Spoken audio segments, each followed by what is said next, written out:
while we're waiting for the slide, may I ask, who among you can consume at least 5 servings of fruits and vegetables every day?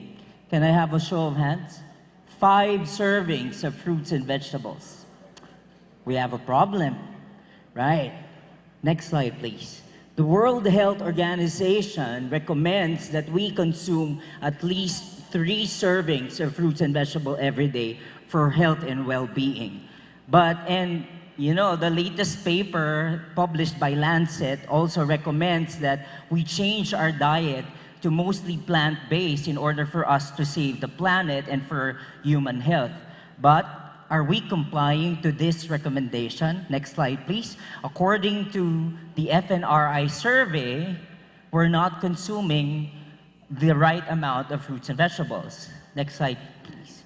For a family of 5 people, we're only consuming 3/4 cup of fruits and vegetables. But fortunately, there is an alternative for us. Next slide, please. And that's just fruit juices. According to the food exchange list of the FNRI, 1 glass of pure undiluted fruit juice is already equivalent to 2 servings of fruits and vegetables. But fruit juices does not come without challenges. Next slide, please.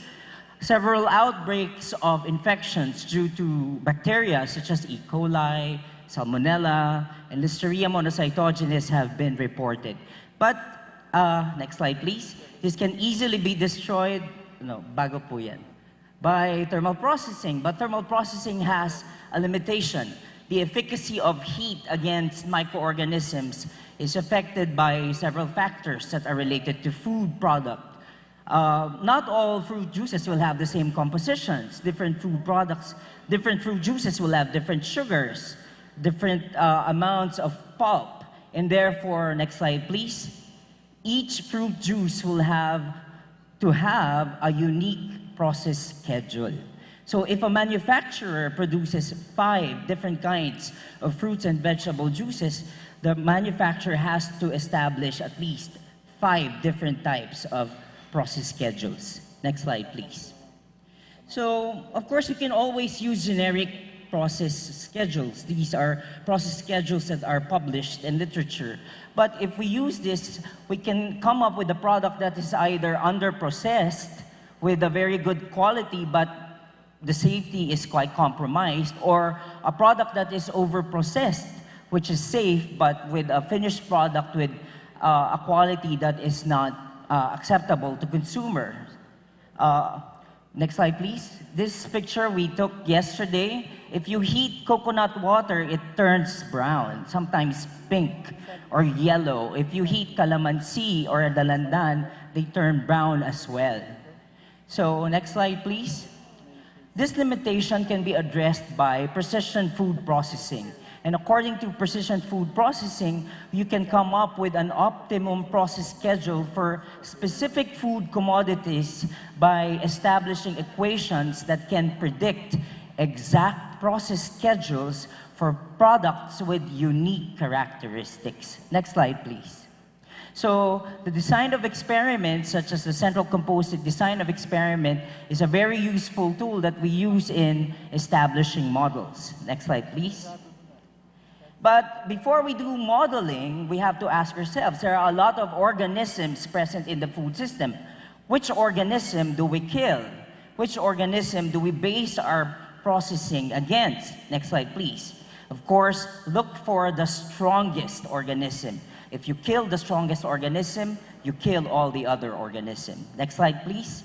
You also have to consider their stress level. One thing we should learn from bacteria is that bacteria, when they're stressed, they become stronger. Next slide, please. So we usually model the thermal death time if you want to establish thermal processing. This is a decimal reduction time. Next slide, please. And you can start modeling using your design of experiment. This is a study that we did a very long time ago when, if you know the pH, the sugar, and the other characteristic of your juice, you can estimate the death rate of E. coli. Next slide, please. So this is the model, that's an equation. Next slide, please. Yes. You can also model the vitamin C reduction. Because like what I've told you earlier, consumers nowadays are looking for products that are safe and acceptable. So it's not just enough to give people products that are safe from pathogens. They are also looking for products with fresh-like characteristics. So we were able to establish models that can calculate for the amount of vitamin C that will be reduced when you subject fruit juices to thermal processing. Next slide, please. We were also able to establish models that can calculate for color changes. Next slide, please. This particular equation uses the sugar content, the temperature, the time, the dilution rate, and the acidity, and when you plug in these values to that equation, that will give you values of colors of your fruit juices. Next slide, please. So this is our, next slide, please. That's our equation at the bottom. So this is an example of a model we established for grapefruit juices. From this figure, you can see that if you expose grapefruit juices to different processing and formulation, the color changes. And with the equation, you can actually predict what will happen to these finished products that you have. Next slide, please. Now, the next question we wanted to ask ourselves is, can we predict people's behavior? Because you cannot just tell your people, the consumer, oh, buy our product because our orange juice is orange, or our orange juice is more orange than the other orange juice. So we wanted to predict how much they like it. So next slide, please. We presented them with the 9-point hedonic scale. And for as long as you can quantify the degree of liking, you can predict the way they would want the finished product. And that's the equation. Of course, we validated all the equations, and all the predictions of these equations are found to be acceptable or with error rates that are within acceptable level. Next slide, please. So to sum up, precision food processing employs the combination of models that will estimate food safety and food quality of your finished product. Next slide, please.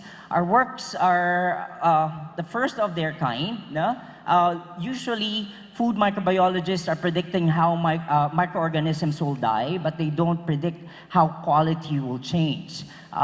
Next slide, please. We wanted to come up with these models in order to help small-scale food manufacturers, which are 90 to 99% of the stakeholders of food industry here in the Philippines. Next slide, please. Next slide, please. I'd like to thank all of these institutions for the support at maraming salamat po.